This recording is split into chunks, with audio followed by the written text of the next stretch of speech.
안녕하세요. 최범균입니다.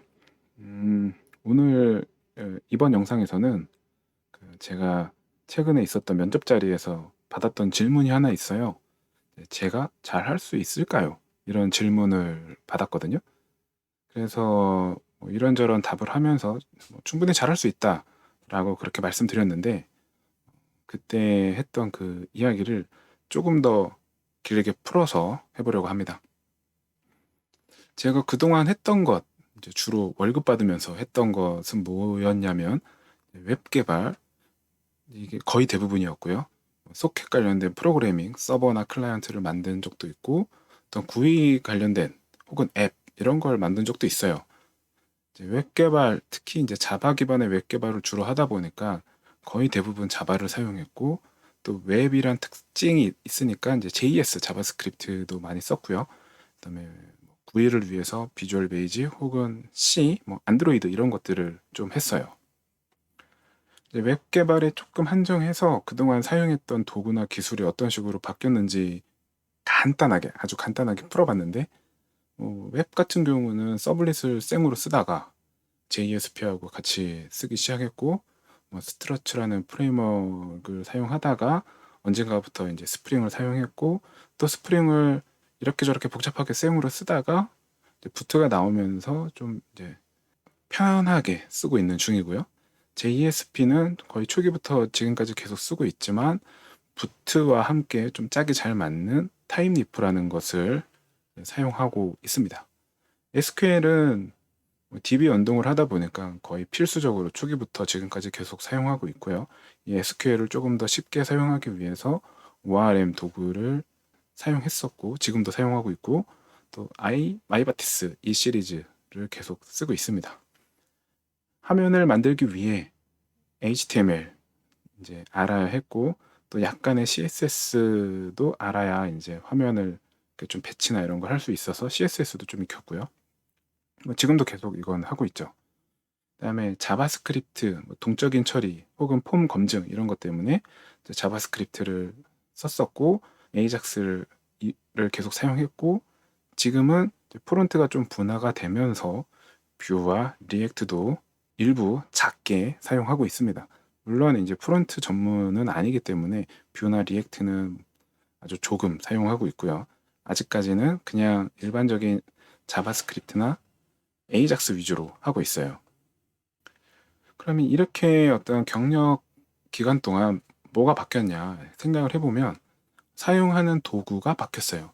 어떤 프레임워크가 바뀌고 뭐 라이브러리가 바뀌고 그 프레임워크의 버전도 올라가면서 바뀌고 또 뭐 배포할 때 사용하는 도구 같은 거 또 자바 버전 이런 게 바뀌었죠. 하여튼 이런 식으로 뭔가 사용하고 있는 구현 기술 주로 그런 구현 기술이 바뀌었어요. 그런데 내가 실제로 만든 그 결과물들을 보면 그 구조 자체는 크게 달라지지 않았어요. 어떤 서버 쪽을 보면은 컨트롤러, 뷰, 또 어떤 로직을 구현하고 있는 서비스와 모델, 그다음에 DB 연동을 처리하기 위한 어떤 코드들 이런 것들이 있었고 프론트는 뭔가 동적으로 처리하기 위해서 또 사용자의 이벤트에 반응하는 어떤 코드 핸들러 그리고 그 핸들러에서 어떤 약간의 로직 처리 이제 이런 것들이 있었죠. 물론 최근에는 프론트 쪽 코드가 조금 더 예전보다 복잡해지고는 있지만 본질적으로 이 구조가 크게 바뀌지는 않은 것 같아요. 그래서 지금 이렇게 개발을 준비하고 있는 분들 또는 혹은 아직 뭐 1년 차, 2년 차 정도에 계신 분들이 만드는 코드나 제가 그동안 만들었던 코드나 별로 다르지 않은 거죠. 그냥 같아요. 같다고 보시면 됩니다. 그래서 이게 이제 개발자로서 준비하고 있는 분들 혹은 뭐 저연차 분들은 이미 충분히 할 수 있어요. 일단 이 웹 개발과 관련된 걸 충분히 할 수 있습니다. 왜냐하면 실전도 이미 한 것과 크게 다르지 않기 때문이죠. 우리가 만드는 소프트웨어는 대부분 우주선 같은 게 아니잖아요. 어떤 대단한 기술 이런 거 요구하지 않고요. 대단한 알고리즘 이런 거 요구하지 않아요. 어떤 뭐 세상을 놀라게 할 뭐 이런 기술 알고리즘 그런 거 만드는 거 아니에요. 어떤 그런 기술을 가져다가 사용자들을 조금 편리하게 해줄 수 있는 그런 소프트웨어를 만드는 거기 때문에 우리는 아주 약간의 논리적인 사고만 할 줄 알면 돼요. 그러니까 충분히 할 수 있는 거죠.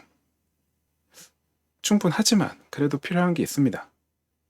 일단 지금 이미 여러분이 익힌 것은 가장 최근 기술이잖아요. 근데 그 기술조차도 언젠가 시간이 흘러가면은 옛날 기술이 될 거예요. 그래서 변하는 기술을 좀 습득하거나 연습하는 그런 게 필요하고요. 또 항상 새로운 기술만 사용하는 건 아니에요. 꽤 많은 회사는 기존 기술을 사용하고 있죠. 기존 버전을 사용한다든가 그런 식이란 말이에요. 그래서 어떤 변하는 기술뿐만 아니라 기존에 존재하는 기술도 익히는 그런 게 필요하고요. 그런데 다행인 건 우리가 익히는 것은 주로 뭔가 남이 만들어 놓은 것을 보고 그 구현 기술을 익히는 거예요. 뭔가 새로운 구현 기술을 만들어내는 게 아니죠. 그래서 이건 상대적으로 쉬워요. 그냥 시간을 들여서 그때그때 필요할 때마다 하면 돼요.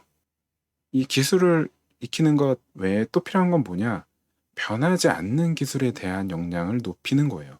이 변하지 않는 기술이라고 이제 표현한 건 뭐 예를 들면 어떤 거냐면 더 설계하는 능력, 또 뭐 분석하는 능력, 혹은 뭔가 좋은 습관, 그리고 경험, 네, 경험도 필요하겠죠. 이런 것들이 필요한 거죠. 그래서 설계, 분석 이런 것들을 잘할 수 있는 그런 역량을 이제 높여야 되고 뭐 좋은 습관 만들어야 되고 또 경험을 다양하게 쌓을 수 있으면 좋을 것 같고요. 근데 요거는 상대적으로 좀 어렵겠죠. 상대적으로 시간이 오래 걸려요. 그리고 경우에 따라서는 사실 재미가 없을 때도 많아요. 뭔가 이렇게 구현 기술은 뭔가 이렇게 뚝딱뚝딱 하면은 바로 눈에 팍 보이고 뭐 이런 식인데 이 뭐 설계가 됐건 분석이 됐건 어떤 습관이 됐건 이런 것들은 뭐 뭘 내가 공부했다고 해서 바로 이렇게 확 티가 나지 않거든요. 그래서 상대적으로 어렵기도 하고 좀 재미가 떨어질 수도 있는데 이쪽에 대한 역량을 높이는 그런 것도 꾸준히 해야 한다는 거예요. 앞에 질문으로 돌아가서 제가 잘 할 수 있을까요? 뭐 이 질문에 답을 드리자면 네, 충분히 잘 할 수 있고요.